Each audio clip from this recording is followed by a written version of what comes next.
Before we get into today's topic, Chevy, what do we got coming up? We got on the February 12th, UFC 271, Adesanya versus Whitaker 2. So everyone get hyped. We're finally going to get a big card again. So the week after, on the 19th, we're going to be previewing UFC Fight Night Dos Anjos versus Fiziev. That's going to be some Rafael on Rafael violence. And then at the end of the month, on the 26th, we're going to be previewing UFC Fight Night Dariush versus Makhachev. They don't want you getting that big because we were just talking about this. There's another interesting topic, I thought. Eddie Hearn, boxing promoter, talked about Conor McGregor. And one of the things he talked about was the UFC mentality, basically, that they don't want people to get too big. And he talked about they've done a really good job of in MMA of building up what a UFC contract means, how special it is. You have people fighting in Bellator, and oh man, like I'd love to get that UFC contract. And it's special. It's a big deal. They are the brand, and the brand is the biggest thing. But like Eddie was saying, with Conor, it's probably a headache for them because he got bigger than the brand. And although they made money, this is probably not a great situation for them. They don't really probably typically enjoy this. And I think this has a lot of merit. I think we both agree that at the end of the day, and we didn't plan this, but talking about the Cejudo thing, I just think it's a great example. Like they're not trying to get you bigger than the UFC. You can be here, and if you do more, great, and we'll take it. But I think personally, this has a lot to do with what's happening to Francis right now. I think they don't want to pay Francis. They want to, shut him down, prove he's not bigger than the UFC. That they would not, that the UFC will continue to go on without Francis, and Francis may not do well outside the UFC, which I don't think is right. But I do think that Conor becoming bigger than the UFC has hurt a lot of the other fighters, just in the fact that they don't ever want that to happen again. Right. Yeah, I would agree. And producer Joe in the comments there talking about he missing AJ. I don't know. We all do. We all do. Tell us where he is. I don't know. But yeah, man, I will say I think there's a lot of merit to this, and this is again talking about a little pro wrestling because pro wrestling's the kissing cousin of combat sports here. I think this has been talked about in WWE before, where guys like Stone Cold, Rock, Hulk Hogan, yeah, you made money. It's great. We love it at the time. But we can't really tell you what to do, can we? Because now you're bigger than us. And I think this is a problem guys like Vince McMahon and Dana White run into as the promoter, where they've built up their brand as the big thing, and it works. But the problem is you're trying to promote stars. You want stars. And I think as a fan, it kind of sucks because we're not getting the biggest possible stars sometimes. Right. It's a delicate balance that the UFC needs to strike. And they're excellent business people in that office. They let Conor get away a little bit. I mean, they made their money off it, but I don't see them letting that happen ever again. No. Not while Dana White is in charge anyway. If we get a different promoter, you might see something different. But while we have Dana, no star is going to get bigger than the UFC again. Yeah. And, it's interesting. In fact, let's continue to segue here. We'll take a couple fighters. They're no longer in the UFC. And one of them being Megan Anderson. And I'm going to write, this was an Instagram post she put up yesterday. For those asking and continuing to ask me daily, I have no plans to fight right now. I'm not saying that I will never fight again, but at this point in my life, I'm loving everything else I'm doing.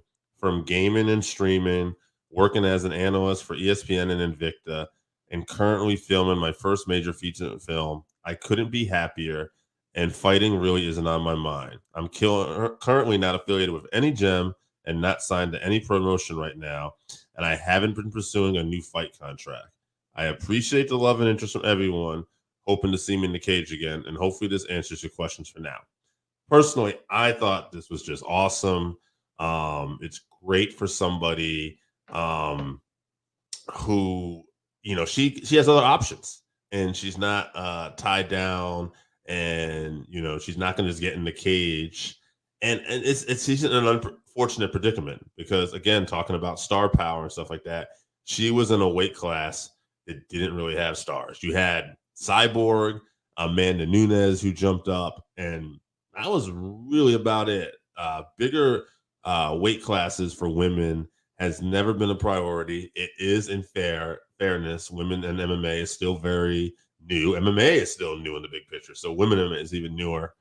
But again, maybe I wonder if we could have found more opponents, if we could have out there, and I get maybe you don't want to put on any old fight, but maybe I wish, I feel like they could do more with these divisions. And then maybe you would have stars, and Megan Anderson could be a star. She's clearly smart. She's got a look, and she's got a personality. And I think she's skilled, but she had to get rushed to the top, and she got into fights she wasn't ready to fight. Right. Well, apart from, the UFC not promoting or building the division, I think as a fighter, once you have that doubt in your mind that you may not want to continue, it's a good time to jump out. If she has other options, she should absolutely pursue those other options. You don't want to get punched in the face, then don't go in there and get punched in the face. Good for her. If if you're a fighter, pursuing the belt is your goal. It needs to be, your only vision, the only thing you see and think about, I would imagine, and as soon as you start to falter on that a little bit, I think it's time to probably jump out. And seems like that's what she's doing. If she decides she changes her mind and she can't live without it, I'm sure she's gonna find a spot on a promotion. Probably gets her pick. So if she's going to be safe at home streaming video games and talking on the TV and getting paid, as much or near or more, maybe. I can't fault her for doing that. Absolutely. I think at the end of the day, that's just what we're all saying is good for her. Mm-hmm. Also, some news is coming in too. Scott from Voluntown just sent us this in the group. Ian, I always struggle with his name. Kudabella. Oh, Kudalabra? Kudalabra, yeah. He's taking on Ryan Spann, Fight Night 202. Okay. So, that's a good matchup. Nope. That is now off. Sorry. Oh, okay. Never mind. What we missed you. What you could have been. All right. In fact, actually, I'll look up why that is off. But in other news too, Jeremy Stevens just signed with the PFL recently. Another fighter that he's had a lot of fights. To me, I think if you're a fighter like Stevens is right now, and a lot of these guys, the PFL is such a great thing that's out there for them because you can bet on yourself and you can potentially become, win $1 million. Right. And like Jeremy Stevens was not going to get $1 million in the UFC, and it's interesting because the PFL is not bigger than the UFC. It's probably never going to be, but I hope it does well because it creates a nice niche for a lot of these fighters to possibly make a ton of money and be successful. A guy like Stevens to get this opportunity at this point in his career, and I don't know, the PFL does have good talent, so it's not a layup. This guy's going to win a title by any, win $1 million by any stretch. But I love the fact that he has this opportunity, and I do wonder sometimes this guy's contracts come up, guys that are in like maybe he still has a contract with him, but a guy like Henry Cejudo, like I would be going down there and trying to win $1 million all the time. Right. Yeah. The UFC, they're gonna continue to let people go like this. These, I believe Stevens lost like 6 fights in a row or something like that. He's been around forever. He probably was at the upper end of the pay scale. It was probably the right business decision to let him go. And with like Dana White's Contender Series or whatever, they're signing new fighters all the time. They already have 500 plus fighters on the roster. I think you're going to continue to see more fighters of Jeremy's ilk being released, and it's good that they can find another promotion to go to and fight. Khabib just started his Eagle FC. We missed the boat on that one. Unfortunately, we'll have to catch the next one. But PFL, I think, is the most readily available or most accessible MMA promotion. You just have to have ESPN. It's on ESPN. So, right. They do a lot of, they have a, speaking in American sports, they have a season and points and all this that is approachable for someone coming from a different American sport, So I think they're useful for all of MMA. And it's good to see that they do get some high level talent. Do I think Stevens is going to go there and win the $1 million? No, I don't think he is. I think he's going to get beat by someone we've never heard of before. I think he's just at that point in his career. And also, the PFL does have talent. They just aren't as good at building stars as the UFC is. Nobody is. So they don't have the name value. Yeah, right. They'll get there. They're a newer promotion, but I mean, maybe not. The UFC might be the end all be all of all MMA promotions, but I do want to talk about one more topic before we talk about this weekend's main event. But when you talked about the losses Jeremy Stevens pointed up in this week's fight card, I do want to point out one of the great mysteries in MMA to me, Sam Alvey, who I got a kick out of. I'm just Smiling Sam. Looking at his record here, he has lost. Here's the thing. He has one draw sandwich in here. He lost 4 in a row. He got a draw. And then he lost 2 in a row. So he has not won a fight since 2018. All right. John Vellante. Let me jump in here real quick. Yeah. First of all, John Vellante, he's garbage. So that even shouldn't even count. But anyway, Sam jumped some weight classes, right? So he went from middleweight to light heavyweight, so a bunch of his losses were at light heavyweight, right?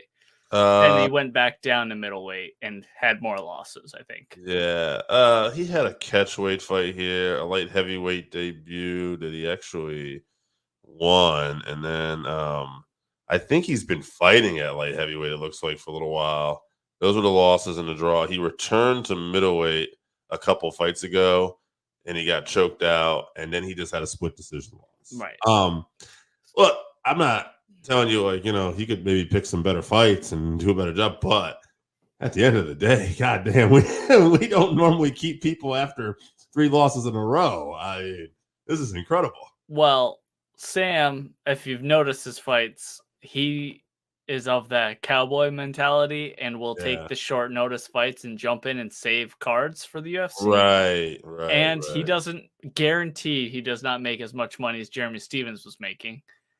And he'll do short notice fights. You need people like that in the organization. He's a fun guy. Even when he loses, he's entertaining.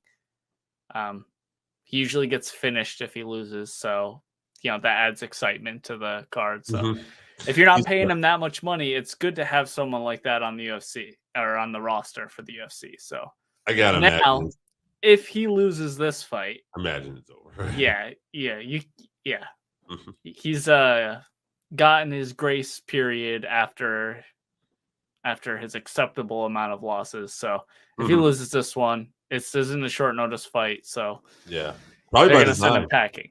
Yeah, they probably told him you're gonna have to have a camp, and if you lose this, you're done. Yeah. All right. Before we get to this final, the main event for this weekend's card, it was announced Alexander Gustafsson returning at heavyweight against Ben Rothwell. Gustafsson, a guy I've always enjoyed.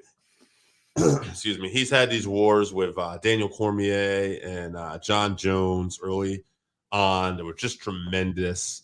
And he's never quite – it's unfortunate. He was so close. He split decisions losses that he arguably could have won.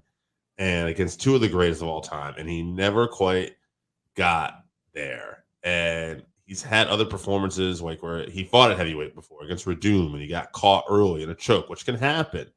Arguably one of the greatest heavyweights of all time. Yeah. Yes. That's your debut. That's a tough debut. Right. And he's been caught by Rumble Johnson, and That was a headbutt. there was a headbutt in that, and there was also his fight with Jones where he came back where things didn't work out as well. That's John Jones. So he took a lot of time off. That's the thing that concerns me, I guess, with this is that he's just not as active.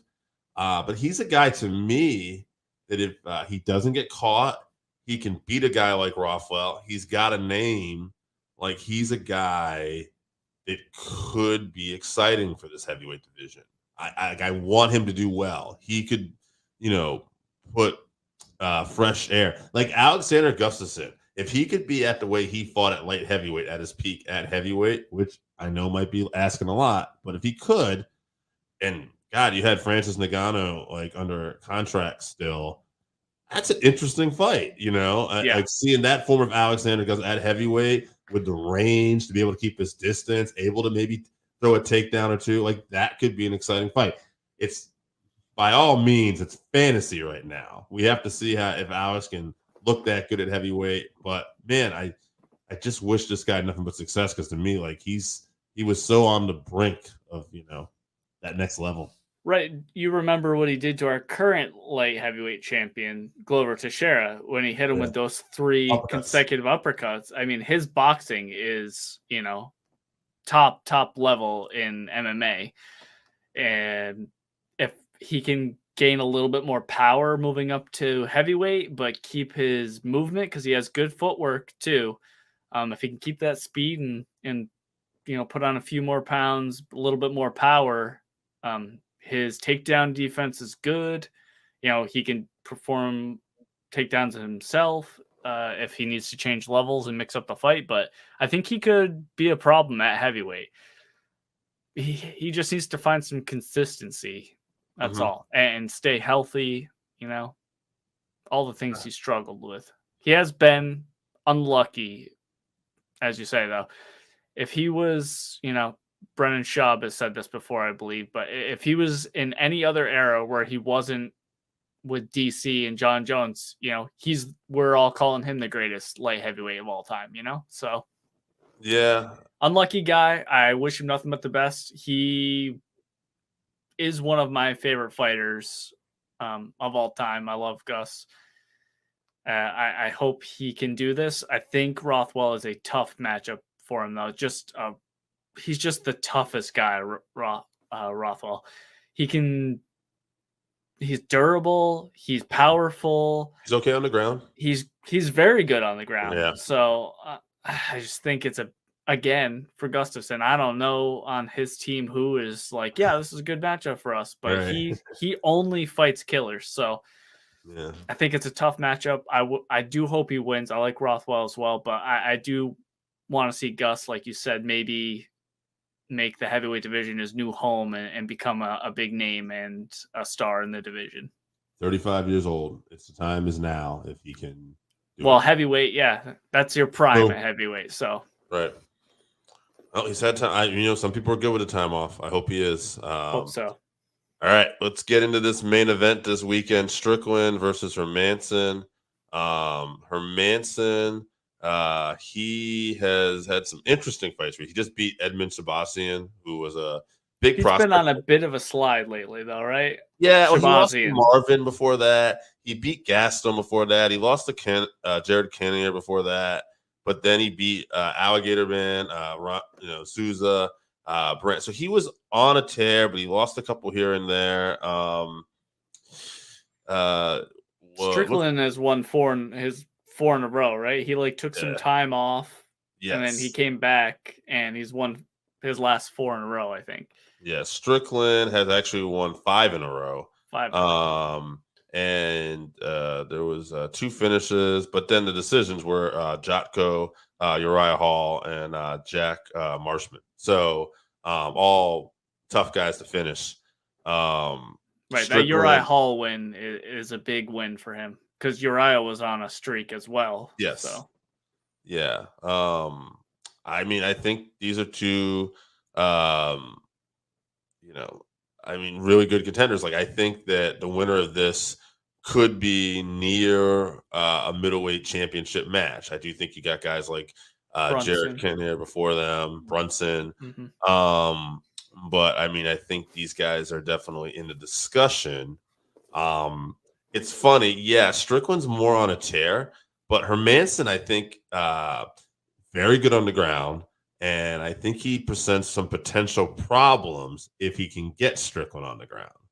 But I don't know about that. Right, he's good everywhere. So we love Uriah Hall, obviously, but Strickland knew what he was getting when he gets into a fight with Uriah Hall. He's going to get, a stand-up fight, and all he did was, pressure him, put more volume out than Uriah, and he ended up beating him in a decision.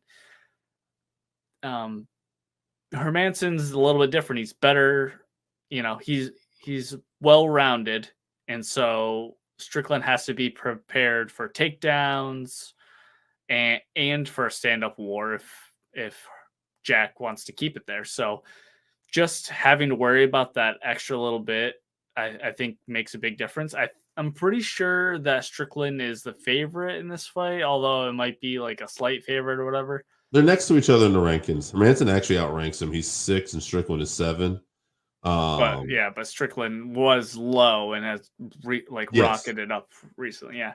I think I'm gonna go with Hermanson. I can't really tell you why. I think just because he's so well rounded, and I think he's usually pretty composed. He is. He's mentally strong. Yeah, yeah. So I'm gonna go with him.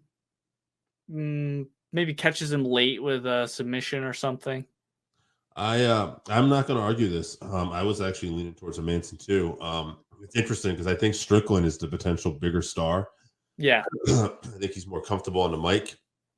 And but I think Hermanson is just a more well-rounded fighter. And that's the thing in MMA. Just because you can talk doesn't mean you can necessarily win the fight. Although Strickland's a good fighter. I'm not taking anything from him. I just think Hermanson I like this matchup. Yeah, I think he's going to be good to weather the, pressure that Strickland's going to bring to him. Yeah, and I'm looking at this top 5. Whitaker's obviously faced in Adesanya next. Then we got Marvin. You got Jared Kinnear, Derek Brunson, and Paul Acosta. Paul Acosta has to go up to light heavyweight per Dana. Oh, okay. So he might because remember he refused to cut weight against Vittori. Right. So yeah, I mean, also like Adesanya has. Obviously he beat Brunson too, but that was a different Brunson. I think. Yeah, that was before Blonde Brunson. Blonde Brunson's bringing a different energy for sure. He's been on a tear. Whitaker beat an early in his career Brunson too, but Blonde Brunson appears to be unstoppable. So shaped like Crash Bandicoot. I think he actually kind of reminds me of Wesley Snipes from I think it's the Demolition Man. Demolition Man, yeah. Absolutely. I think him or Jared Kinnear has got to be next in line for whoever wins the upcoming Adesanya Whitaker fight. Yeah, I think maybe the winner of this Strickland Hermanson fight maybe fights the guy who's not getting the title shot, maybe. Yeah, or like a Kelvin Gastelum, maybe. Well, I mean, like that. A lot of it depends too on what happens with Adesanya. Oh yeah, right. That could be an immediate rematch. Right. Yeah. If Whitaker wins, I think we're getting a trilogy. If Adesanya wins, then assuming he wants to fight again, I don't know. Maybe I'd go Jared Kinnear over Brunson. Maybe it's hard to say.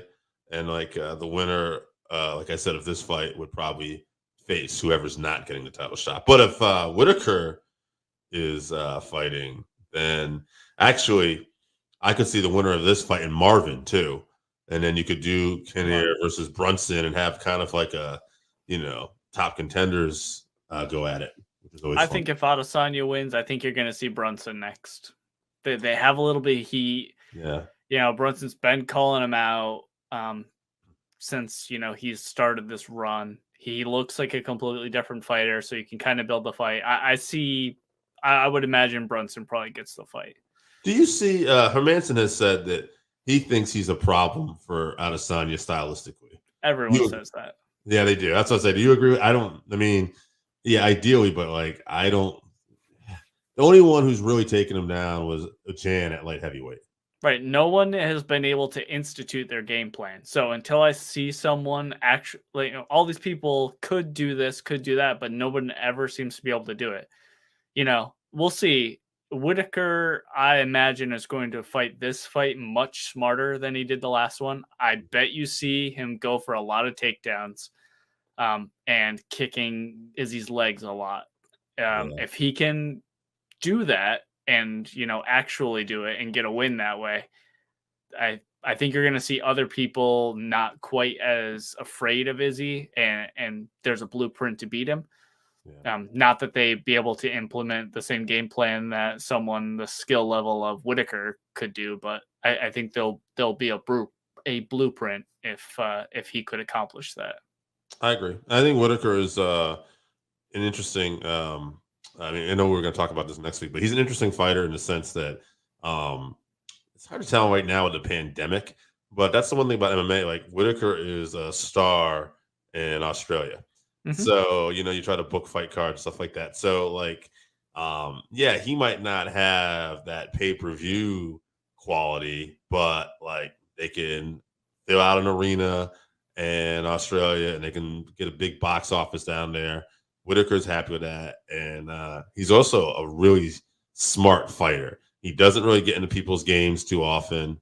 And he learned from his mistakes. Right. That was the big surprise in the last one is he just got into a firefight with Izzy, which, he said that Izzy got into his head and, he was bothered by it. And that's, just got caught up in the moment. So I expect him to be much smarter in this fight and pose much more of a problem for Adesanya. Yeah. Interesting. I'm looking forward to that fight, but we'll talk about that next week. I'd ask you what's coming up, but I think we just said it. So that's right. So next week we're going to talk about UFC 271, Adesanya versus Whitaker 2. And then on the 19th, we're going to do the UFC Fight Night, Rafael versus Rafael, Dos Anjos versus Fiziev. At the end of the month, on the 26th, it's going to be UFC Fight Night, Dariush versus Makhachev. All right, folks. And until then, keep listening to Combat Cast, and we'll see you at the fights. A lot of good fights coming up. Do you think people think Makhachev is going to go through Dariush? That's what I've been hearing. I mean, people are giving Dariush a little bit more respect than they did, Dan Hooker or the other people. I think personally that it's going to be a much harder time for Makhachev. Yeah, I think so. I think Dariush is so well-rounded. And tough. He's just real tough. Yeah, and I think he's a better striker, and I think he's just very mentally tough. So, I think it will be a very interesting fight.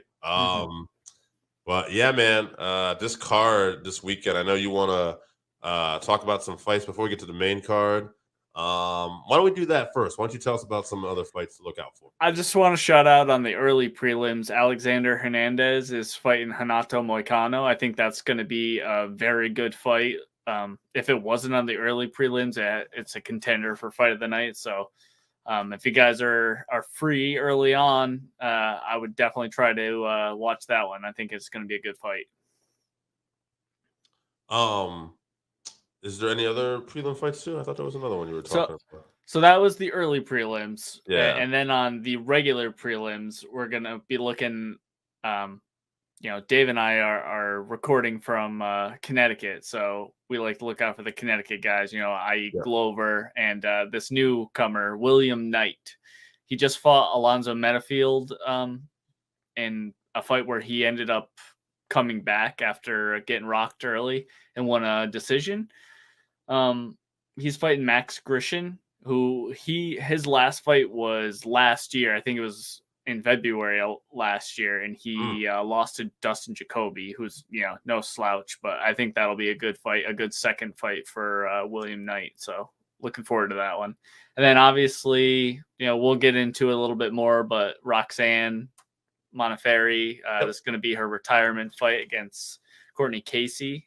Casey is 8-0, I think. So she's undefeated. She's had a lot of love and respect for Roxanne, which is, nice to see going forward. You want to get into it now? Oh, yeah. I'll Roxanne. So. Yeah, Roxanne. Roxanne is an interesting fighter. Real respected by everybody. In fact, I'll just go right to the quote here.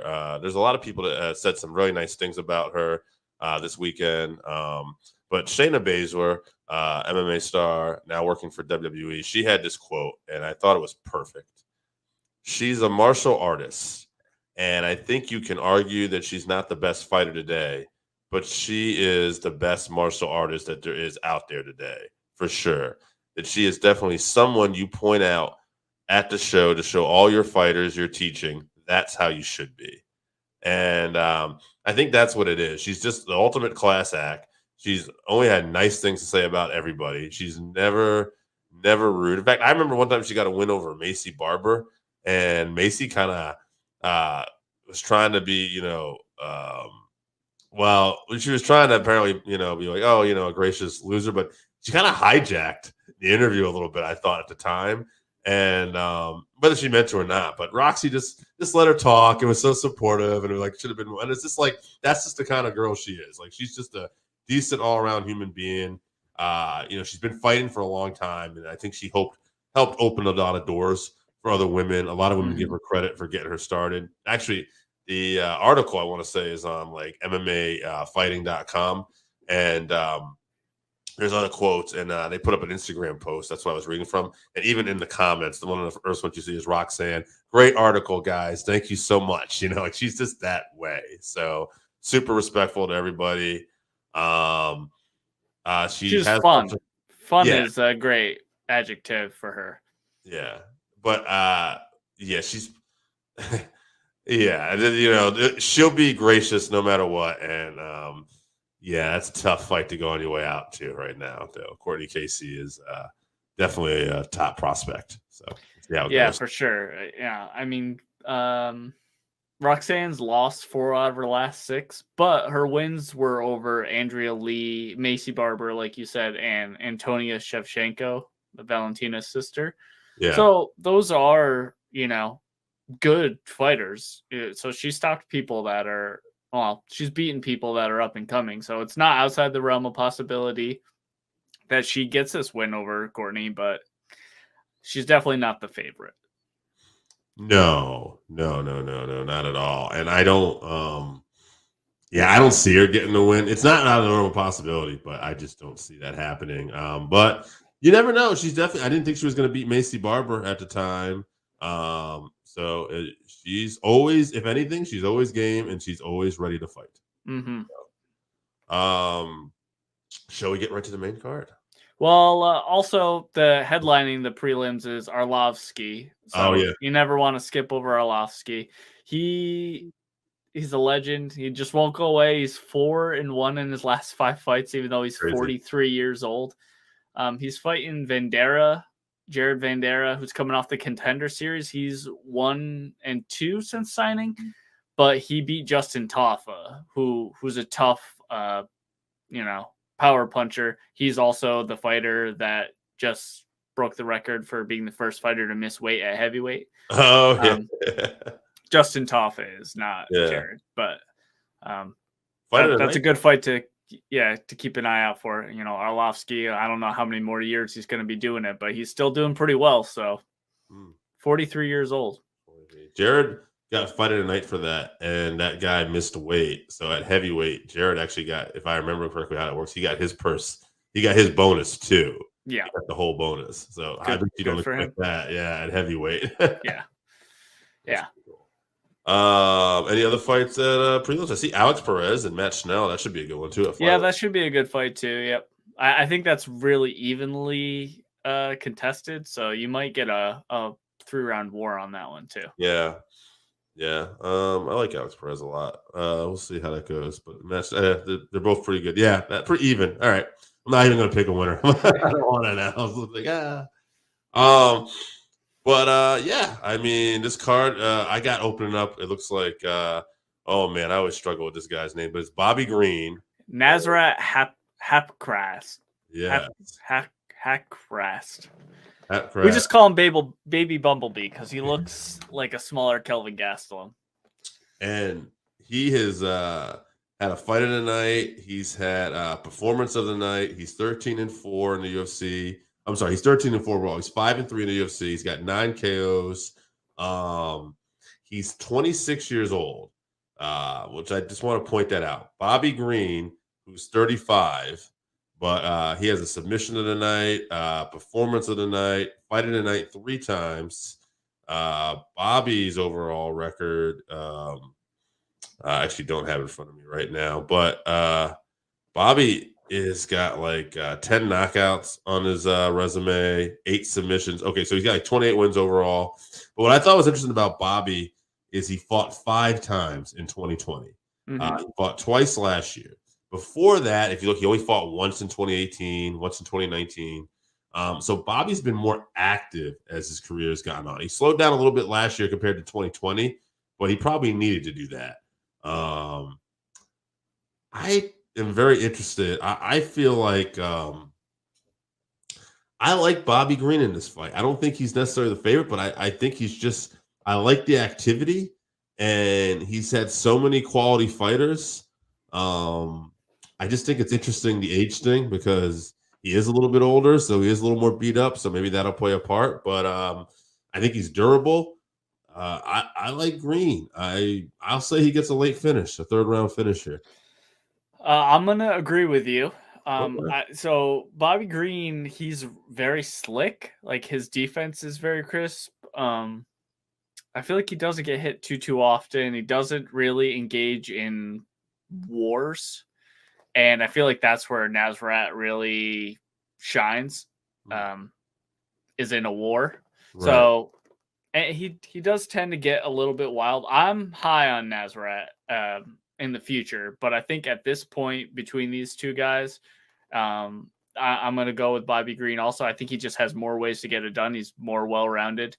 So if it does go to the ground or they clinch up and he can, clamp on his neck, I think he's just going to be too technical on the feet for Nazrat at this point. So I'm going to go with Bobby Green, late finish too. I think Nazrat will get tired swinging and missing at Bobby Green and then get finished. Yeah, and for the record, Bobby's got 41 fights overall too, 28 wins, 10 losses. And I think that's just important because, again, besides the activity, Bobby's got a lot more experience. Absolutely. So then I got, I'll see if I get this one. I got Kyler Phillips versus Marcelo Rojo. Yep. Rojo, okay. Yep. Rojo is 16-7. He's 0-1 in the UFC. He's got 8 wins, 6 subs. So that tells me that he's only gone to the distance twice. He likes to bang. Phillips has had a performance of the night, fight of the night twice. 9-2, 3-1 in the UFC. 5 knockouts, 1 submission, so 3 times decision. Phillips seems like the more well-rounded, just looking at the records and then looking at some of the stats here. I don't know. I'm going to go, I think, with Phillips here. I feel like Rojo looks like kind of just kind of a brawler to me, but I don't know enough about the guy, so to be fair. But I'm going to go Phillips, and I'll say he gets it done round 2, TKO. I'm thinking that I'm going to go with Phillips as well, just based on strength of schedule. He's fought the tougher guys fighting in the UFC. Also, there's going to be a little bit of pressure on Rojo because he went 0-1 in his first attempt out in the UFC. You might not get a 3rd shot if you lose this one. So I'm going to go with Kyler Phillips' decision. I'm trying to see what we got next here for our next fight. I lost my little notes. We got Cannonier versus Brunson. Yeah, there you go. Next 3 fights are fire, as the kids say. I like it. So Brunson, let's look at Brunson here first. Brunson has won his last 5 in a row. This guy's fought everybody, man. He's got fight of the nights 2 times with Romero and Whitaker. He hasn't lost since he fought Izzy yet, right? Is that right? Yeah, I think that was his last loss. Yeah, he turned it around after that really well. Brunson mixes up wrestling and his striking really good. The knock on Brunson before this win streak was always that he was a little reckless at times, and that look at the Alligator Man fight with Jacare Souza. Like, he's got knocked out early in his career at Strikeforce, and then later on a fight that I thought he would have won at that point in his career, but he just rushes in, and he did that with Adesanya too, and he did it with Whitaker early on in his career. They had this crazy brawl, but he's really, really tightened up his game the last several fights. That being said, Jared Cannonier has only lost to Robert Whitaker recently at middleweight. I think that might be his only loss at middleweight too, and it was a decision. In fact, I'm looking at it now. Yeah, that's his only middleweight loss. Before that, he was fighting at light heavyweight. He even fought a fight at heavyweight at one point too. Yeah, a couple fights at heavyweight, I think. Yeah. So Cannonier is he's had like 3 performances of the night. He's beaten like Jack Hermanson, Anderson Silva, David Branch, Kelvin Gastelum. I like Jared Cannonier in this. Brunson's really tightened up his game. He looks really good, but I just think Cannonier is the real deal. The only thing that concerns me is I'm looking at this last fight with Kelvin Gastelum. That was August of last year. I feel like Brunson's been a little more active. And again, I just kind of favor activity. I think he got injured in that fight. I think that's why he's been out. Yeah. I'm not sure, but I think he had an arm injury or something. I thought he did too. That's another thing that makes me a little cautious. But I think Cannonier, I always had this feeling he was going to be one of those guys fighting with the Whitakers and the Adesanyas at some point. And I think we will eventually see him fight Whitaker again or have his fight with Adesanya. Won't surprise me if Brunson gets it done. This could go either way, but I'm going to pick Jared Cannonier by decision. This is going to be one of the rare times that we disagree on a fight. So I'm going with Blonde Brunson. Like you said, he used to be reckless with he has a awkward striking style where he really lunges in with long punches, which kind of leaves him open. But lately, he's been really good about lunging in with those punches, and as his opponent starts to go backwards, he changes levels into his wrestling, which he pins people up against the cage and takes them down, and they just can't do anything. He's been so dominant in those positions, so I don't see Cannonier doing anything different. The only problem is Cannonier has the power to knock Brunson out if he touches his chin, because Brunson has, been knocked out before, like we talked about. Right. I just see Brunson is on a mission to get back to that Adesanya fight. So I think he's hoping Adesanya wins against Whitaker. Timing wise, he'd be next in line, I think, with them fighting on the same card. And he has, however many wins in a row. I'm going to go with Brunson. I think it'll be a decision, though, because Cannonier is tough. Yeah, I will say. I mean, I think with the wrestling, it's interesting. Like, he likes to pin him up in the cage, but I think Cannonier is good in that clinch. He also likes them leg kicks, too, once in a while. See that Anderson Silva fight where he wrecked Anderson Silva's leg. But we'll see. We're going to respectfully disagree on this one, but yeah, I think this should be a good one. This could even be fight tonight. I won't be surprised if Cannonier knocks him out or something, but I would put my money on Brunson. We got a couple of bangers next. Derek the Black Beast Lewis and Ty Bam Bam Tuvasa. God, I just want to read a couple of these stats off of Derek Lewis here. Most knockouts in UFC history, 13. Most knockouts in UFC heavyweight history. Tied most finishes in UFC heavyweight division with Frank Mir. Performance of the night 4 times. Fight of the night 3 times. He's the favorite. as far as I'm concerned, because both have a similar style, and I think he's the heavier hitter. However, I'm not going to be surprised if Ty pulls this off because I think they're just going to bang, and Ty might be a little quicker on his hands. I was thinking the same thing. I think he Yeah, has the speed and the timing to yeah, run, and Lewis has the power. yeah, I smell upset actually. So I think Derek is probably the favorite. But I'm going to say Ty, and I'm going to say round one because I think it's going to be a shootout, and I think someone's going out in round one. I am very torn on who is going to win this. I think it's just a matter of who lands the first clean shot. Because I think they're gonna stun the other person. Like I said, I would give Lewis the power advantage, but I think that overall, technique wise, that Ty is the better fighter. I think his speed and timing is what he really needs to rely on because they're gonna get in some sort of fast exchange. Mm-hmm. It's gonna have everyone on the edge of their seat. My hands will be sweating.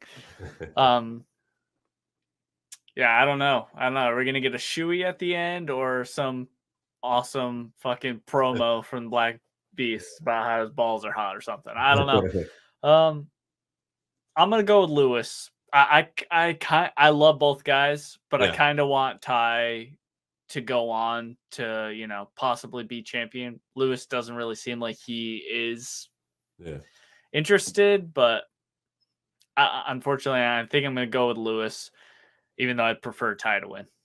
Yeah, I like them both as well, and I might be going my heart a little bit because I think Lewis has had that shot, and I think it'd be a really cool story if Ty does. I can see him pulling it off, though. I also can see him getting knocked out in the first round as well. Plus, I don't know if there'll be extra. This fight is in Houston, in Derek's hometown, and the last time the fight was in Houston, he was the main event, and he shit the bed against Cyril Gane. So, I don't know if it'll, because he's not the main event, is there less pressure? I'm not sure.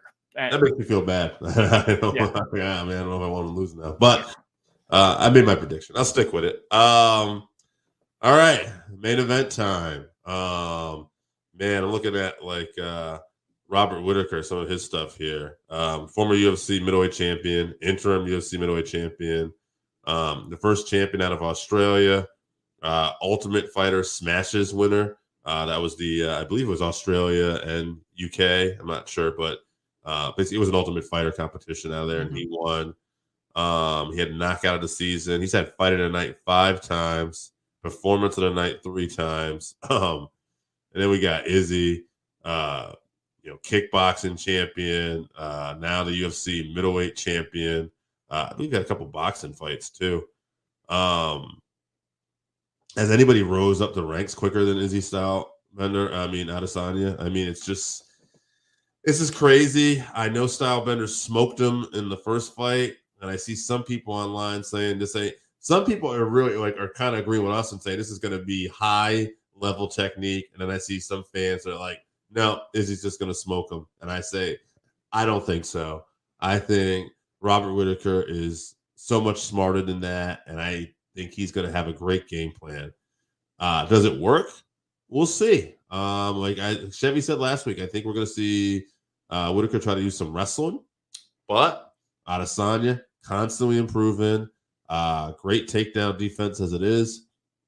In fact, I'm going to say, I don't know of any guy who came from a boxing, kickboxing background and had to adjust in MMA, has adjusted better in terms of takedown defense than Stylebender that I can think of. I'd say Wonder Boy up until recently. His takedown defense was phenomenal until the last few years where, he's fighting the top of the top. But yeah, they're comparable, I think. Yeah. Oh man, at the end of the day, I could see Whittaker winning this. All right. Screw it. I've already picked one upset. Let's go. Let's make some outlandish claims here. I'll go with Whittaker decision. Oh man, I'm also going to go with Whittaker. So So the thing is, his team has been talking about how they want to wrestle Izzy in the middle of the cage. To do that, they need to draw Izzy into Bobby Knuckles. But he's a counter fighter, so he's not really gonna go forward. So that's the only like flaw in their game plan that I'm seeing. Because otherwise, you're gonna get a fight where it was, him versus Yoel or whatever, where they just nobody touched each other, nobody went forward the whole time. So yeah, I'm hoping that's not what happens. well, I'm that's thinking, the case. Bobby right, Knuckles might get knocked out because right, I feel yeah. like he's the least patient out of the two. I feel like Izzy is pretty good, but he will put that boring fight on. He showed us he has, whereas I can't think of a boring fight I've ever seen Robert Whitaker in. No, Israel will be patient and he will be better at if it comes to countering one another. He's the best in the business. So, Like, yeah, he's gonna have the range also. So I just foresee him winning it if it comes down to that. If Robert can engage him and then change levels and go to the wrestling and get a takedown in the middle. Even if he doesn't finish him on the ground, that's going to wear on Izzy. That's going to score Whitaker points. I think his stand up is, his stand up. Obviously, Adesanya is, I think, the best when it comes to stand up. Definitely in the division, but Whitaker is very close behind him. I think the only problem is I just don't see. I can't really explain it. I just think that Whitaker is going to fight smarter. I don't see him like rushing in and being emotional like he was in the first fight. Adesanya talked all that shit and it got into Whitaker's head. He even admitted it. And I think he's just going to have a better mentality going into this fight. He has less pressure on him. There's more pressure on Izzy to get it done. And I kind of think that Adesanya is overlooking Whitaker. I saw a quote where he was talking about people have been giving Whitaker more respect in this fight and thinking that he's going to do better. And Adesanya was like, what, did he invent a new move or something? Like, we're just going to do the same thing and I'm going to knock him out again. So I don't know if that's the right mentality going into this fight. And I think that might be the difference. Whitaker's no slouch. You can't overlook him. He's, I think, going to just find a way to get it done. I don't think it'll be pretty. I think it'll be, you're going to see a lot of wrestling, a lot of dirty boxing, a lot of just takedowns and him hanging on him on the cage maybe. But I think he gets it done. And then we see a rubber match. And in the rubber match, you might see Adesanya take it seriously and destroy Whitaker again. But for this fight, I'm going to go with Whitaker. Interesting. Decision. I don't think he finishes Izzy. No, I wonder if he's going to. I wonder if Whitaker will use some leg kicks in this fight too, maybe to engage him and get him off his game a little more. See, I think that will open him up to getting countered. If he throws leg kicks, he's on one leg. Adesanya has reach. Right. I think that's going to get him countered. So maybe he throws one or two, but I think you're going to see a lot of feints. And then when he uses his, blitzing technique that he has, he blitzes in, and when Izzy, pulls his head back, he shoots in to his hips. Think they're studying that Jan fight over and over again? I'm sure they are, but also Whitaker is not Jan. He doesn't have the size and power that Jan does. So you can get an idea of what you want to do, but you can't implement the exact same plan. Izzy's also evolving all the time, it feels like. Absolutely. Yeah.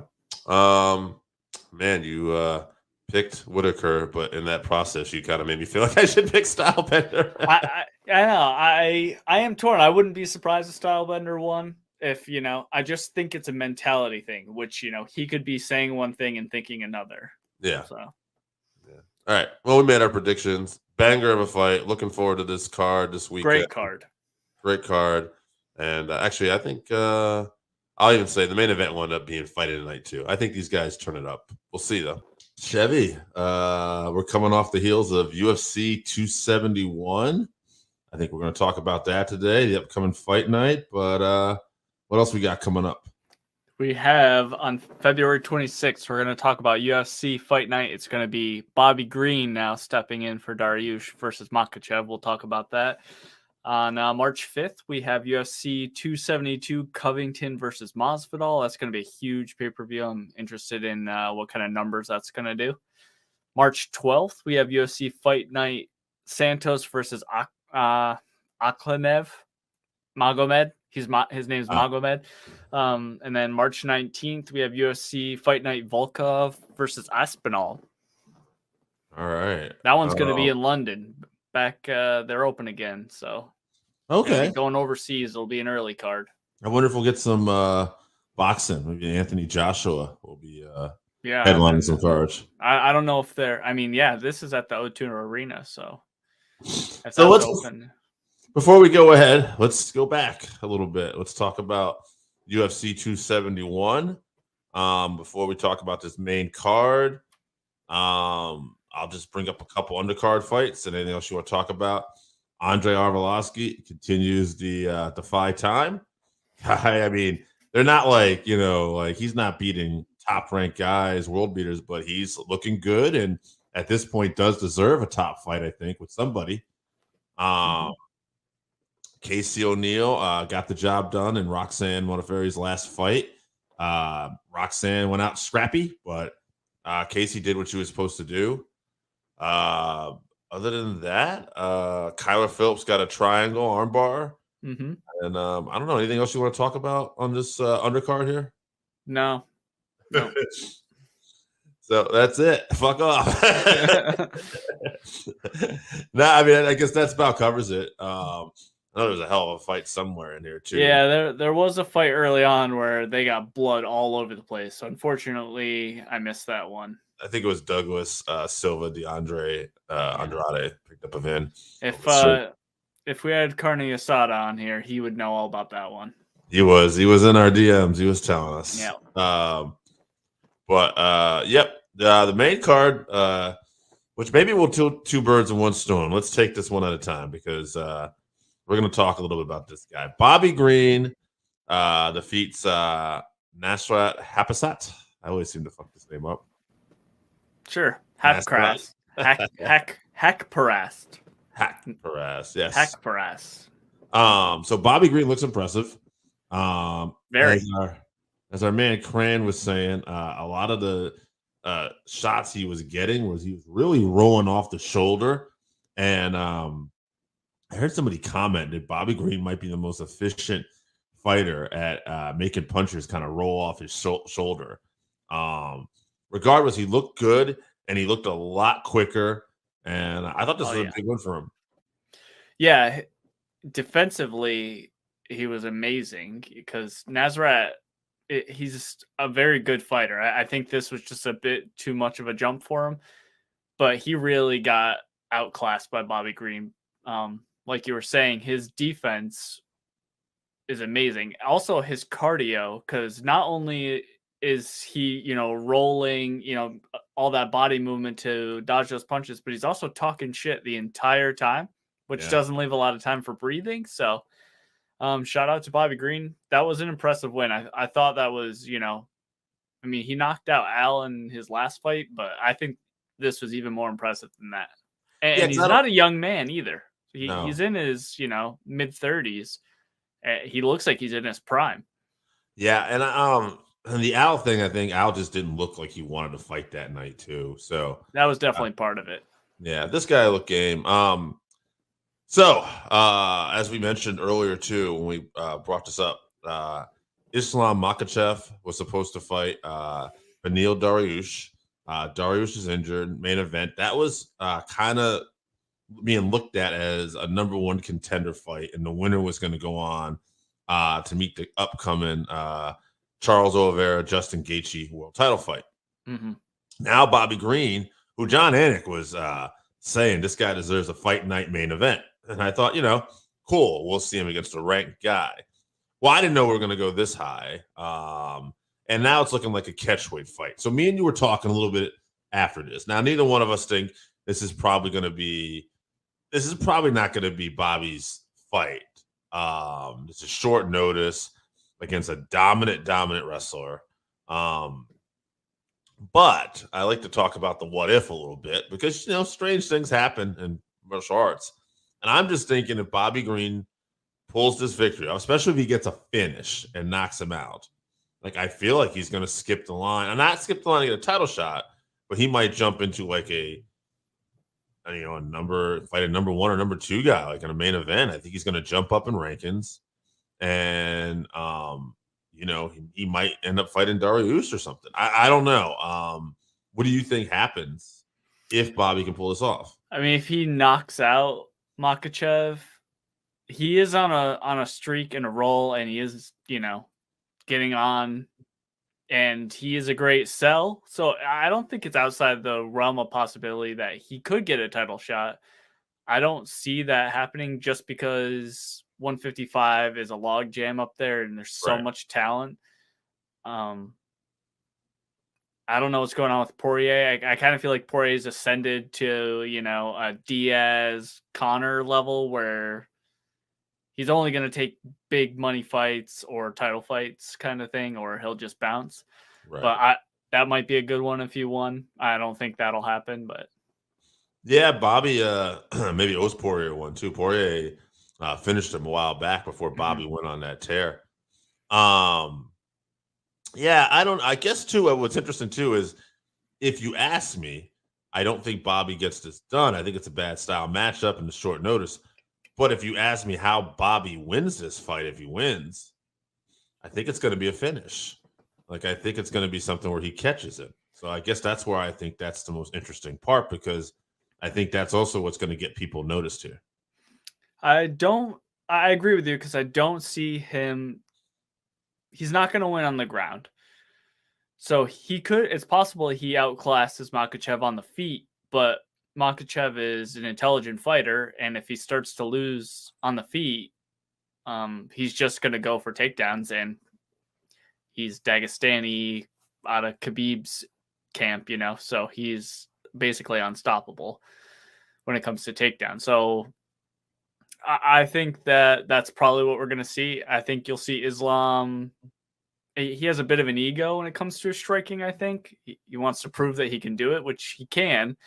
So I think you'll see him strike with Bobby a little bit, and then the first time he gets touched or he starts missing too much, you're going to see him go for takedowns and smash. I agree. Now, Randy Osgood in the comments, he says, any thoughts on Michael Bisping's commentary? I guess some people didn't like it. I didn't hear about it. I like Bisping. Okay. Any comments? I thought Bisping was good. I don't know. Did I miss something?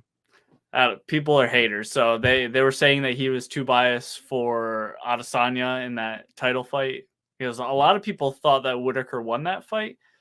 I didn't see that. I thought it was close, but I thought Izzy definitely did enough to win. Yeah. But people were saying that he was biased, but they're haters. I mean, how much time did he get to, prepare for that card? Because, Joe was supposed to do that card. Right. And then, for whatever reason, he wasn't there. And Bisping, came in to save the day. And then MMA fans are going to grill him. Yeah. If anybody, too, I just can't see Bisping being biased against Robert Whitaker, too. Right. I don't see that happening. I think Bisping at this point is my favorite commentator. I said this when we were watching the fights too. I think, Anik is the best play-by-play guy.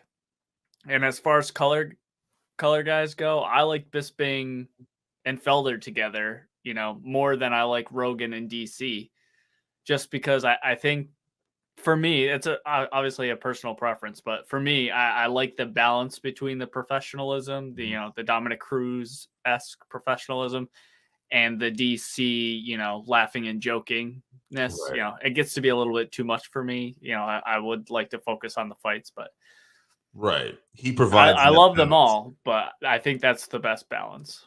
Yeah, I agree. Bisping does the best balance of color while still providing, some of the technical aspects of the fights. Whereas DC tends to go a little too into the color commentary, with his humor and personality. There's nothing wrong with that, but in terms of preference, right?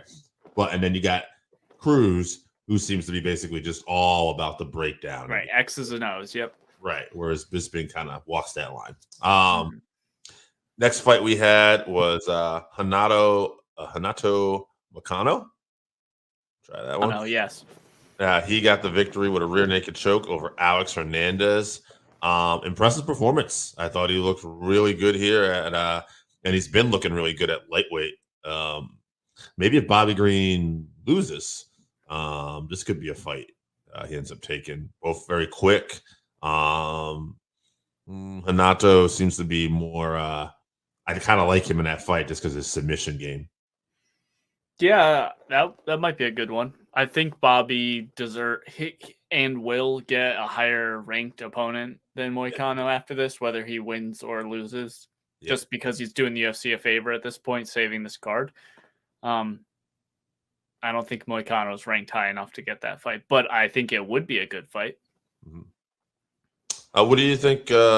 Any thoughts on what might be next for him then? For Moicano, is he ranked yet, or is he out of the top 15? I'm looking right now. Because like you said before too, this weight class So stacked, yeah. Yeah, it's just so interesting because I mean you got Poirier here, you got Gaethje. Right, he's not getting any of those guys. No, he's not. What's like the 10 through 5 guys? So at number, in there. he's not getting number either. Okay, well, actually, maybe he'll get one of it. There's 2 guys ranked number 9. We don't have a 10 guy. One of them is Conor McGregor. Okay.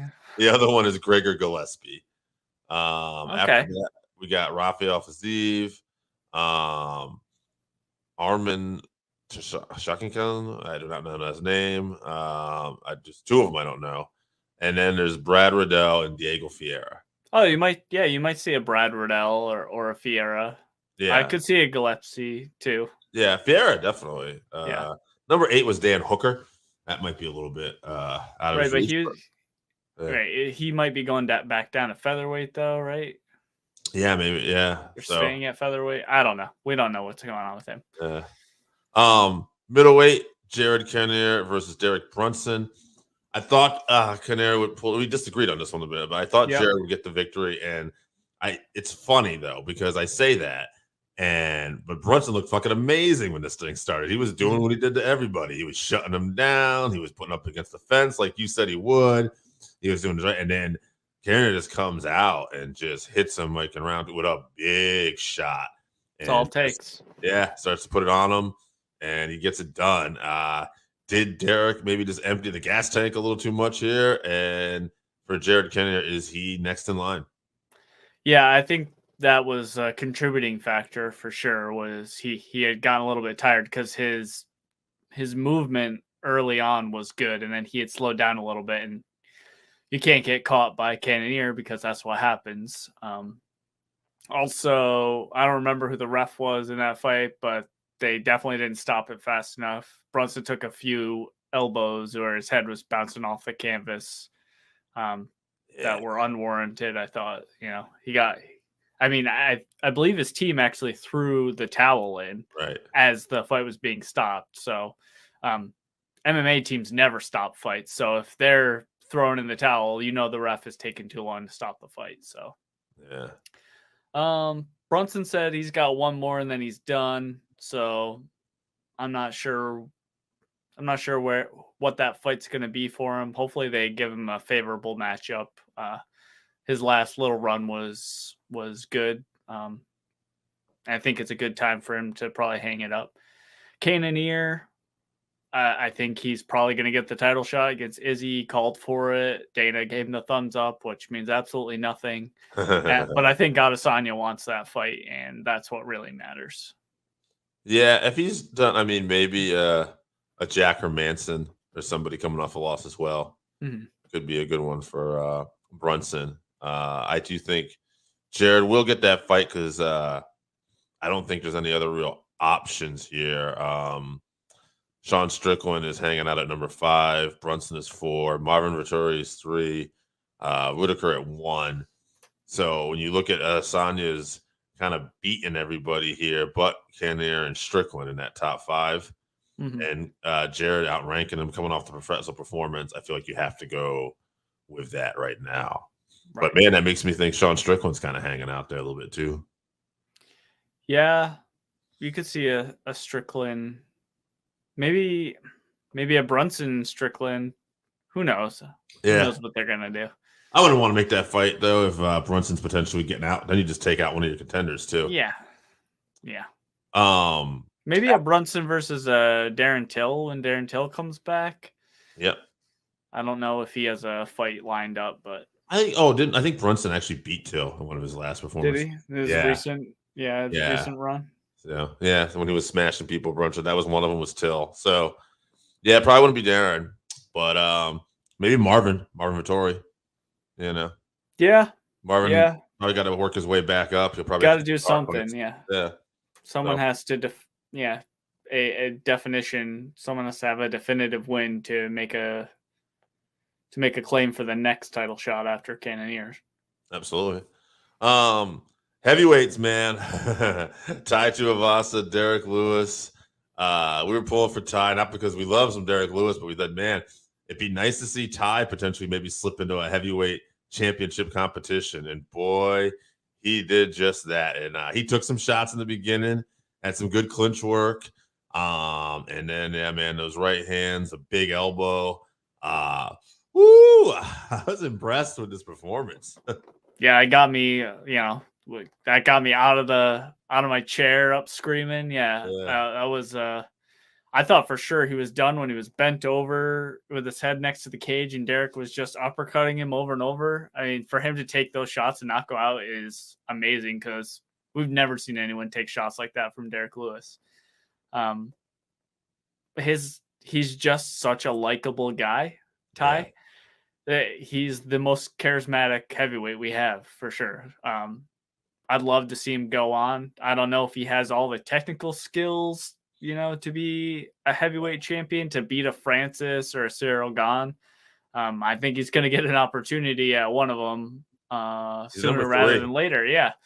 So I think he has the toughness and the willingness to swing and bang, as he says. I just want to see what his next walkout song is going to be.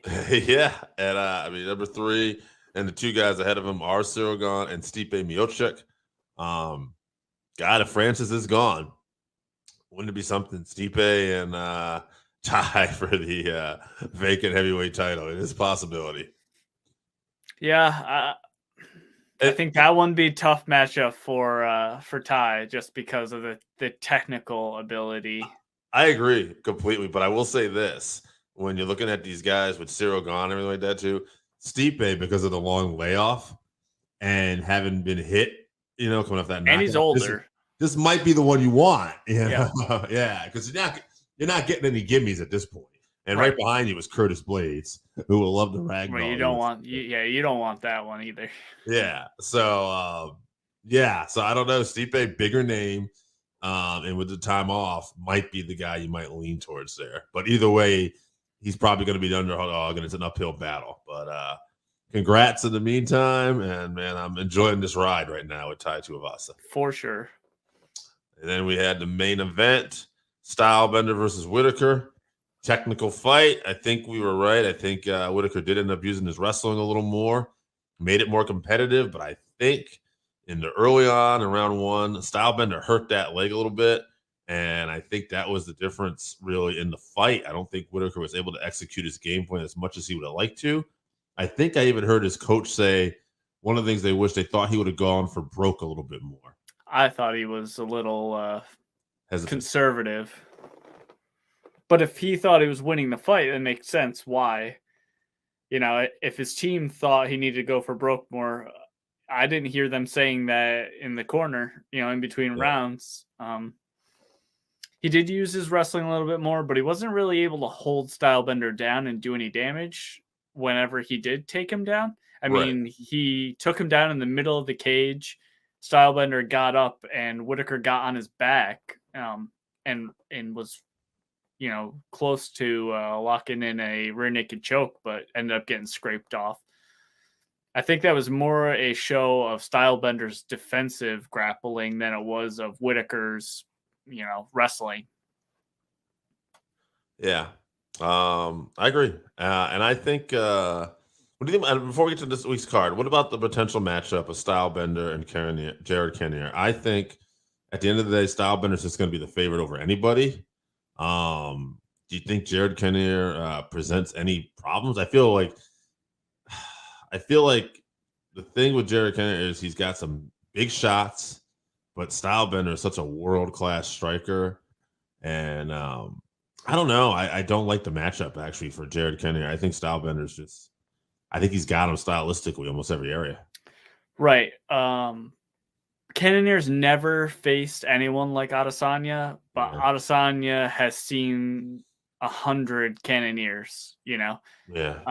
He is very good, but he's a power puncher. Adesanya's been fighting those for, 12 years or however long he's been a kickboxer or whatever. Yeah. So he needs to avoid the big shot, which he is willing to put on boring fights, he says. And he's the best at range, I feel like. He's the most technical. Now, if he gets in some of those exchanges that he got with Whitaker, where he let Whitaker come in and then, they were in the phone booth and they're swinging at each other. If he gets hit by one of Cannonier's in that range, he'll be in trouble. But I think he'll just do a much better job at keeping him away. Doesn't really have to worry about the takedowns. I agree. Randy asking us, will we be at the Bellator fights this weekend? Not that I know of. I don't think we have any plans for that right now. And unless somebody surprises us with some tickets or something and we're readily available. But I would say not looking good at this point. We're more Friday shows too. I know Bellator always does Friday shows. That seems to work a little better. Mm-hmm. But yeah, man, what about this UFC card this weekend? I'll let you lead the way. You did a little research. Tell me about some of the fights you're looking forward to. So I looked at the prelim fights and I didn't see anything that was particularly exciting. Jessica Rose Clark is fighting. That was the only thing that kind of stood out to me. But the main card looks pretty good. Starts off with Joaquin Buckley versus Abdul Razak Al Hassan. So Buckley is the guy who had that 2020 spinning back kick knockout. Yeah. He's gone 2-1 since then. And Al Hassan has gone 1-3 in his last 4, but he has knocked out Nico Price. So it could be a good fight, but I would go with Buckley on that one personally. Yeah, and I mean, looking at Buckley, he's had like 3 performances of the nights too. This guy loves to be exciting. So I think if you're the UFC, you want to keep this Buckley guy going, and he has that flair for excitement they like, and he's the kind of guy you want on these cards. So yeah, I'll pick Buckley as well, and hopefully he gets it done. Yeah, hopefully by, like you said, by a finish, an exciting finish. Yes. And then we got Jim Miller, the legend, versus Nicholas Mata. So we all know Jim Miller. He's 2-3 in his last 5, but his losses have all been decisions. He hasn't been getting finished. He's almost 40. He's 39. He might be 40. I don't know. But Mata is 12-3. But I believe this is his first fight in the UFC. He just got signed from the Contender Series. Okay. I'm going to go with Jim Miller via decision because I don't think this guy's fought any UFC caliber fighters, obviously, and Jim Miller is a legend, and even though he is an old man at this point, he still can get it done. I think he's gonna show this young guy what's up in the UFC. Yeah, I'm looking at him now. He's got a 3-fight win streak going into this, but he has not had that big fight competition. I think you're right. Miller gets it done. I think decision is the way to go because at the end of the day, Miller just has that UFC experience. And I think unless this guy surprises us, Miller is he's just got that experience. Right. I'm not sure what Nicholas's gas tank is like. But if he gets tired, I bet you he gets choked out or submitted by Jim Miller also. So Yeah. that could also happen. But next fight, we have Parker Porter versus Alan Badeau. So Porter, he fights out of Hartford, Connecticut. So we all like him.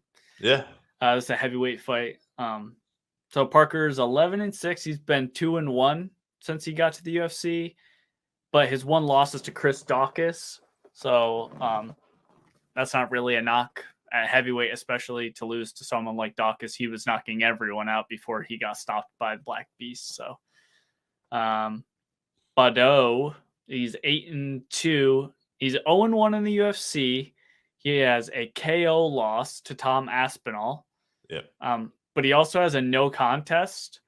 He got knocked out in that fight too, but then his opponent popped for steroids afterwards. So really, he's been knocked out in his 2 UFC fights so far. So okay, I'm gonna go with Parker Porter via TKO, probably second round. Yeah, heavyweights, right? So and this guy's been finished twice. Yeah, all right, that sounds good to me. Not just to agree with you, but yeah, Parker Porter gets it done. TKO. I guess round 2. I'll go. And next, we're going to have Kyle Daukaus, younger brother to Chris Daukaus. He's fighting Jamie Pickett. So Kyle Daukaus, he's a submission wizard. Unlike his brother, who's the knockout artist, he's the jiu-jitsu guy. So he's 10-2, but he hasn't gotten the warmest welcome to the UFC. He has losses to Brendan Allen and Phil Dawes, which are both really tough guys. Yeah. But his last fight ended in a no contest. It was that accidental head collision of heads, whatever they're calling it now, with Kevin Holland. A fight he was looking like he was going to win, but it was the clash of heads. Yeah, he was looking good, but it was an accidental clash of heads, so it ended up being a no contest. Pickett, he's gone 2-2 since he got signed from the Contender Series. He lost his first shot on the Contender Series to Punahele Soriano. Yeah. So he won his second attempt on the series, and he's gone 2-2 since. I'm gonna go with Kyle Daukaus. I think he gets it done in a submission. I think this is the best you're going to see of him so far. I'm gonna say early too, before they start getting too sweaty. I'm gonna say round 1 submission. Okay, I'm going to agree with you because I think his back's against the wall here. I think he didn't get the job done the last time, and he was close to it. And Pickett he is on a 2-fight win streak, and I don't know if he desperately needs to win as much as Kyle does. Mm-hmm. And I do think Kyle is a quality fighter. So yeah, I'll go with Kyle. And looking at how he was looking in that fight with Kevin Holland, yeah, I'll say he gets it done. I'll say I'll go round 1. You got me. I'm agreeing with everything you're saying so far, buddy. All right. So then our new main event is going to be Johnny Walker versus Jamal Hill. So Walker has been 1-3 in his last 4. He did the worm and blew out his shoulder, and that basically has ruined him. He's still a fun guy to watch, but he's not the world beater that he was looking like before. Also, I think he's just gotten a bit of a step up in competition. Right. So Hill is 9-1 total, and he's 2-1 in his last 3 in the UFC. He's beaten OSP and Jimmy Crute, so those are 2 very tough guys. And his one loss was to Paul Craig, and they talked a bunch of shit to each other beforehand. They were getting in each other's faces at the weigh-ins, as Craig does with everyone, with his, Braveheart war paint on. But Craig broke his arm in a submission, and Hill didn't tap and ended up, his arm was flopping in the triangle, and he ended up just getting TKO'd. I don't know why the ref didn't stop it, but I remember watching his arm bounce when we were watching the fight, and it was super gross. But he's a tough guy, and he's knocked out Jimmy Crute since then. I think that you're going to see Jamal Hill's going to put on a show, and he's going to catch Johnny Walker with something. I won't say first round because Johnny's explosive, and he has been playing a little bit safer and not just going for broke so early on. So I think I'm going to say third round, you're going to see Walker get tired and Hill's going to TKO him. Okay. Let's think about Walker. He was lighting people up his first few fights. I think everybody was like under a minute or maybe a minute. And then he ran into Corey Anderson, and Corey Anderson stopped him with a bad knockout. Mm-hmm. And then Nikita Crawford in decision. But here's the thing. He lost his last fight, Thiago Santos. He won one in between there with Ryan Spann. But if you watch that fight, I'm pretty sure Spann was whooping his ass and knocking him around. Almost beat him. Right. And then Walker came back and caught him and got the win. So good on him. But like even that one win was super, he almost lost. It wasn't the best performance, yeah. Yeah. So I like Jamal Hill here as well. I've been sticking around with round 2 performances all day on this card. So I'll say, TKO round 2. Walker gasses out by then, probably after trying a bunch of crazy shit in round 1. And Jamal Hill gets it done. And that'll be it, for this card. After that, it'll be Makhachev and Green the following week. So we'll see how that all plays out with our what-if scenarios. That's right. But, yeah, I don't know. Should be a fun card this weekend. I think that main event, this card took definitely a hefty beating.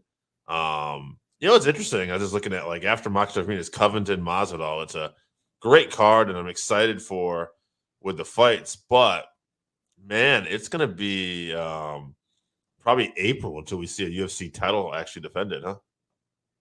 Yeah. Yeah, because they don't do them basically on fight nights. It needs to be a pay-per-view for it to be a title fight. Yeah, I didn't think about that. April 9th, yeah. And then we'll get 2 title shots, Sterling and Jan and Volkanovski and Korean Zombie now. Mm-hmm. So, but, looking forward to this weekend. Last weekend, though, was, I thought, a great night of fights. Very entertaining. And, we'll keep an eye out and probably get some interviews for you guys soon, too. We're talking about in the next few weeks. And as always, it's anything you want to add? I'll just give the schedule again. Yes. So on the 26th, we have fight night. We talked about Bobby Green versus Makhachev now. March 5th, UFC 272 Covington versus Masvidal. Then March 12th, UFC Fight Night Santos versus Akhlenev. Magomed versus Magomed. March 19th, UFC Fight Night Volkov versus Ospinel. Magomed on Magomed violence. Yeah. Hey. It's the Working Fans Combatcast.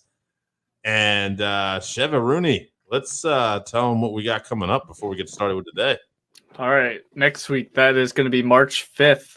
That's going to be UFC 272 Covington versus Masvidal. It's going to be a good card. We're looking forward to that one.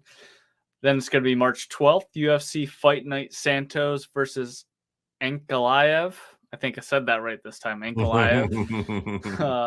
March 19th, UFC Fight Night Volkov versus Aspinall. Another heavyweight fight. Yeah. Man, heavyweight division. I don't know. It's only like a few fighters really get me excited these days. There's like obviously the tippy top, and then you have like your Black Beast, your Tai Tuivasa. So, but hey, chance for them to be on the spotlight and see what they got. Man, I already see Randy in the comments here today. He's asking us what our favorite fights from this past UFC and Bellator. We're going to talk about that. Didn't really see anything with Bellator. There was one fight.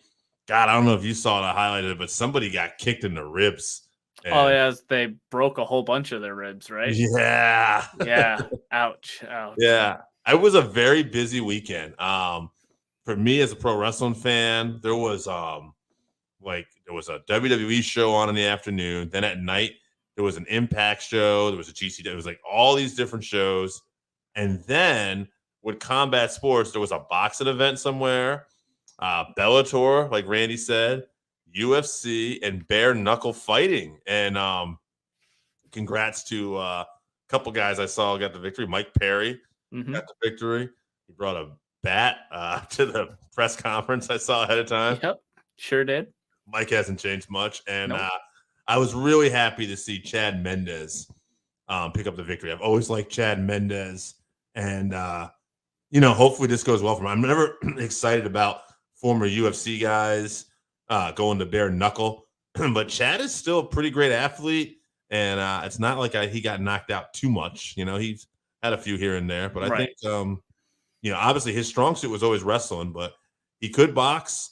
And I mean, he's some powerful. He's powerful, right? So, and bare knuckles is a different type of game. You kind of sure. So, and I don't know about the competition he's facing. So, I wish him best of luck. I hope he wins the title and does really well there. He said, I saw in an interview that he said he wasn't sure if he was going to keep fighting bare knuckle. I know he technically still has a contract with the UFC. I think he has 3 fights left on his UFC contract, so they must have let him, go out and do this bare knuckle thing. I don't know if it was a one-time thing. I mean, he was looking super thick, like around his chest and back area. Bare knuckle ain't testing at all. We know that. Come on. That reminds me of that thing we saw. Was it MMA Roasted or whatever? And guys like bare knuckle has steroid testing. They give you a test, and if you pass, you get a bunch of steroids. Yeah, exactly. Yeah, so good. All right, let's Randy. I see you in those comments. What we're looking forward to. First, we're going to talk about your first question. What we liked over the weekend. Chevy. Did you see all of this main card? I watched. Yeah, I was in and out, but I watched the whole card. Did you see Buckley? How did that fight look? That was the one I was keeping an eye out for. Buckley, he has a bunch of performance bonuses, so he's always good to watch his fights. This one was a war between him and Abdul Razak Al Hassan. I had to write that one down. Yeah. Split decision. Yeah. Split decision. Yeah, it was a close fight. It was back and forth. Both guys could barely stand by the end of the fight. It was a good showing from Buckley to see that he can still go 3 rounds. He can go the 3 rounds if it doesn't go his way early. So, I think they're going to move him up a little bit after this one. I hope so. I mean, the guy's got incredible knockout power. We've seen, he's explosive, and he's smart. He knows how to create waves. He had that, I don't even know, that defense instructor. He had the Dust guy, the Detroit Urban Survival guy that is getting trolled all over the internet. Yeah, but I mean, you know what? He got attention for himself. That's whatever. Sure did, yeah. I see Jim Miller picked up another victory. We called that one. Yep. Second round. Yeah. Round 2. So great. Jim Miller just keeps racking up records as far as victories in most time. I know he's near the top. I wonder think how he's many tied for most wins in the UFC. I wonder how many more fights he plans on doing and sticking around. He said tentatively he's eyeing that UFC 300. He wants to make it to UFC 300. So, okay. I mean, he's looked better since he got his Lyme disease thing taken care of. He's really looked great since then. That was like UFC 200, I think. Parker Porter and Alan Budat. I'm not sure if you saw that one. That was a heavyweight. I did. It was a close fight, kind of boring. Okay. Parker, kept trying to implement his wrestling, but he got tired, and it ended up just being him trying to march Budat down. Budat thought he won the fight at the end. I thought it was close enough that neither guy should have thought they got robbed, but our boy Parker Porter got the win. Very nice. And then Dukakis was the next Kyle, one. yes, the younger. Yep, he fought. Rush choke. That's one of your favorites. Yes, I think that this is the one that Scott from Voluntown told us about, where Jamie Pickett tapped with less than 1 second left on the clock before the round ended. Mm, He said that yep. he had his tongue stuck between his teeth, and that's why he couldn't hold on any longer. I thought he was going to chomp it off, which I'm glad he did because I don't want to see that. That's super gross. But I'm glad to see that Kyle got a submission. He was on a bit of an unlucky streak there. There's a loss and then a no contest from the headbutt with Kevin Holland. Right. So good to see him getting back to getting submission finishes. That's his deal. Jamal Hill knocks out Johnny Walker. This knockout was everywhere. I saw it. I want to just take this comment and then I'll let you talk about this fight. Jamal Hill said on the MMA Hour after what he learned from having his arm injured by Paul Craig, take that arrogance out of your fight. You never walk in there with that type of arrogance again. I told myself that. And guys picking up some wins. And this was a very impressive performance in a main event slot. Right. He knocked Johnny Walker out in the first round. Mm-hmm. And it was just a shot that landed on the temple. And Johnny Walker, he was leaned forward. If you haven't seen the knockout, you should go look it up. It's a very strange knockout. He was leaning forward when he got hit. Then he sprung backwards and fell into the cage. And he ate a very hard follow-up shot where, his head was up against the cage and Hill landed it. I mean, he was already out, but Johnny Walker's in trouble, I think. Yeah, he might be let go. I don't know. Yeah, he's lost 4 of his last 5, and that one win he had in that was that Ryan Spann fight. I think he was getting beat up and just landed something on Spann and ended up finishing him. But he's looked vulnerable since he got that win and did that stupid worm and blew out his shoulder. He went to Connor's camp, was at SBG. They don't seem to be helping him, so maybe another move if the UFC decides he's worth keeping.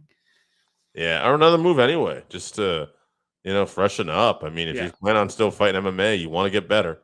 Yeah. So, I will get to this upcoming card. I guess I'll answer this question from Randy now. I was gonna wait to the end of the show, but I think you're gonna feel the same way I am. As far as like what UFC and Bellator shows I'd like to go to this year, which one and why. I don't know if there's anything that's really grabbed my attention that hard. Like, I mean? There's some good fights coming up, but there's not like there's been a big super fight or something announced. It's got my attention. I guess when they do the rematch with Amanda Nunes and Juliana Pena, that's really piqued my interest right now as far as fights goes. If we sign John Jones versus Stipe or Francis. That was my thought. If John Jones fights at heavyweight and I had an opportunity to go to that, I'd be in for that one. Right. Absolutely. Other than that, I mean, Charles Oliveira and Justin Gaethje too. Obviously, that's going to be fireworks when that happens. So, but yeah, and I don't know anything else that's going on in Bellator right now. They have their Grand Prix and stuff coming up, so that'll be fun. But nothing that's got me like on the edge of my seat. Right. If they were at Mohegan Sun and we were able to acquire tickets, I would go, but I'm not searching it out yet. Yeah, not right now. All right. This fight card, not a lot really going on. Why don't you just tell me what fights you think we want to talk about besides the main event? I just wanted to highlight that Terrence McKinney and Faraz Zaim fight. So Terrence McKinney is, I think he had a fight booked on a card a while back. He ended up getting an injury and got taken off. But he's an upcoming talent, very athletic guy. He's 11-3. He's only fought once in the UFC, but he has 100% finish rate in his fights. So exciting. Zaim is 12-3, and he's been 2-1 in the UFC. So it's a tough matchup. So that's a good prelim fight to keep an eye on. Yeah, I'm looking at it now. Yeah, interesting fight. That's on the early show. So co-main event, I can see that one's gonna get Misha Shirkerov. I always liked him. Wellington Truman. Yeah, what's about him? He's 2-3 in the UFC. I think he's average. I think this is a very poor co-main event, to be honest with you. He's got a split decision win over Sam Alvey in his last fight. Yeah. He had lost 2 prior to that. Okay. Yeah. So Serkinov is like a real UFC vet. He has I didn't count him, but he has a bunch of fights in the UFC. But he's lost 5 of his last 7. So neither guy's in great form right now. Yeah, he came in with a lot of buzz. I remember this. Yeah.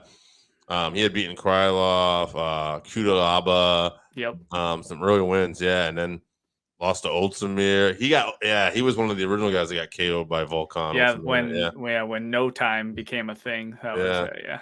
And I'm looking at he lost to Glover, beat Pat Cummins, got caught by Johnny Walker, beat Jimmy Crute, and now he's lost to Ryan Spann and Christoph Jotko.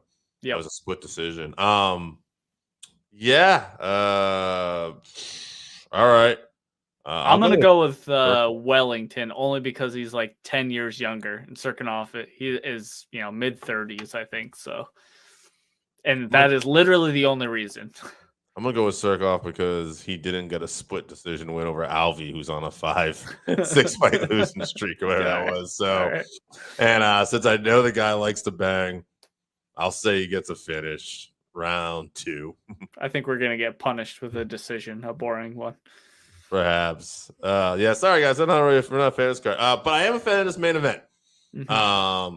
Because I love the story. Michael Bisping even says that he smells an upset here. I don't know if that's true, but I mean, I think Schaub said that too, so that like cancels out Bisping's opinion about it. I mean, Makhachev is he's a good striker. Mm-hmm. He's a great wrestler. I don't know. He's possibly in line for a title shot, like not next, but he's like right after. And Green is a guy that's good, but he's not ranked. But he is active, and there is something about these guys that stay active. And Bobby Green, especially when he's active, that's when he seems to perform the best. It's a great story. I'm really happy he's got this main event and this opportunity. And I know it's a catchweight, but if he can pull off like a huge win, he's probably going to get a top-ranked opponent at another main event slot. Mm-hmm. I'm pulling for him. I'm going to be different. I'm going to go with my heart. I'm going to say Bobby Green. He's going to have to get a knockout. And I'm going to go round 4. So I would love I'm wrong because I know I am. I would love for that to happen. I don't see that happening. Only Bobby Green's great at laying on his feet all around, but he's very accurate, but he doesn't have a lot of knockout power. I mean, he caught Al while Al was coming in, so maybe he can catch Islam while he's coming in to wrestle. But I don't know if he's going to be able to keep him off him long enough to lay in the shots required to knock Islam out. But I do think that this is a good test, a good showcase for Islam just to see where he's really at. This is a style. I mean, there's no one that has the same style as Bobby Green, really. He's going to be tough to hit. And if he can keep his feet moving and not getting taken down, we're going to see if Islam has the gas tank to hold up to it. Because once he gets tired, if he gets tired, he's going to be there to get hit. So, with all that being said, I think that Islam probably gets his hands on him after, he tries to show his striking. Bobby touches him a couple times. He's just going to shoot. He's going to get his hands on him. He's going to take him down, beat him up a little bit, hold him down. He's just not going to be able to get up. And eventually he's going to find some sort of submission or TKO. I'm going to say around 3. Okay. I hope not, though. I hope not. Yeah, it'd be a good story for Bobby to pull this off. I'm going to have one more story I want to ask you about, but I'll get to this question too. From Randy. Any fighters surprise you, good or bad so far? Yeah, I'm going to have an answer for this one. Tai Tuivasa, which is really good. I'm just really happy for this guy. How can you not be? This guy was cut from the UFC, and he came back, and now he's on what, a 4-fight win streak? Right, at Knocking out heavyweight, everybody. that's tough. At heavyweight, yeah, he just got his biggest win of his career, and the guy's, I'm sure he's in the top 5 right now. Super happy. I'll throw one other name out there too, Juliana Pena. You know, how could you not be surprised? And good for her. She makes that division interesting. I love Amanda Nunes, but now we have a big money rematch that nobody saw coming. Yeah, I think those are good choices. I think mine's going to be Dominic Reyes. Just his decline from where he was at. He looked so great. And I think, you know, since he's been knocked out, he looks susceptible to getting knocked out more. And then also, you know, Cody Garbrandt, same thing. So yeah. Where you gave all the good ones, I'll give the bad ones. Yeah, I'll throw one more good one to balance us, get us a little bit more positive energy. Go over to Share. Just Excellent. to win that light heavyweight title. Yeah, so. Yeah, Yuri, that's going to be a great fight. I'm looking forward to that fight. Yes. I love Glover, but I don't really see him winning that one. It would be amazing if he did. Yeah. This is like, I feel like it was almost destiny for Glover. He did it. It feels like, but now I also feel like, okay, we accomplished it. Yep. So here's real life. But hell of a story. I'll wrap up this episode. One more thing. It came out this week that Henry Cejudo has been training with the Korean Zombie and helping him in preparation for his match with Volkanovski. Mm-hmm. Do you think this is going to make a difference? No. Short answer, no. Right. I don't think so. I love Korean Zombie, but yeah, it's Max Holloway, Volkanovski, and Brian Ortega. Ortega's like right there. Yeah. And, you know, Cater, Ortega are like right there below. And even though you could argue that the Zombie was about to beat Yair before that, actually wasn't an argument. He was about to beat Yair until Yair pulled off like that buzzer beater finish and one of the great finishes. Yair is a guy to me that keeps making leaps and bounds improvements every time I see him. Well, he fights once like every 3 years, so yeah. Right. That's the flip side of that. He's a guy that benefits, it seems like, from not being active. But he also gets hurt a lot too. I used to really, really like Yair. I love his style, but his inactivity, his inactivity, his attitude, his entitlement, doesn't make me the biggest fan of him anymore. But I do love to watch him fight. I find you find that a little more in boxing sometimes. Like he's got that boxing mentality, I think, where like the loss almost like it feels like defeats him, and like he just like it's gonna be the end of the world. Whereas in MMA, we kind of got around it, and he does improve a lot. So for sure, yeah, perfect world if Zombie could come out and wrestle half as good as Henry Cejudo and still have his striking. Yeah, I'd say it's gonna make all the difference in the world. But since this fight's gonna happen, in the next month or two. And I don't know how long they've been training, but whatever. I don't care. You've been training with him for 6 months. It's too big a gap. I just don't see it unless Korean Zombie was a natural wrestler that we never knew had. Right. He's just he's the GSP in Korea or whatever. Yeah. Randy appreciates the content. Thank you, Randy. We do this. This is just a passion. We love doing it. We hope to keep getting better as time goes on with it, and we'll probably add some more stuff to it. And excuse me, sorry about whoever has to edit this tonight too. I've been wheezing. If you end up picking this up, I'm sorry. I didn't take my inhaler before this. So it's all right. It's all right. Producer Joe gets this too. But we love doing it, and we're going to be constantly trying to come up with more stuff in the future.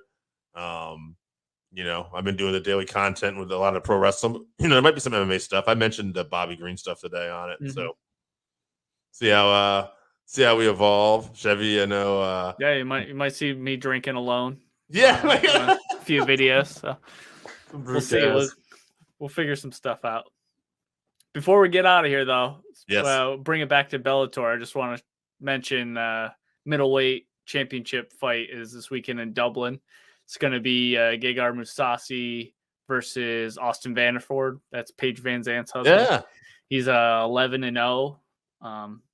Mousasi is 48-7-2, so he has the experience advantage. By a lot. He also knocked out Mark Hunt at heavyweight, so Yeah. there's that. I don't know how you see it going.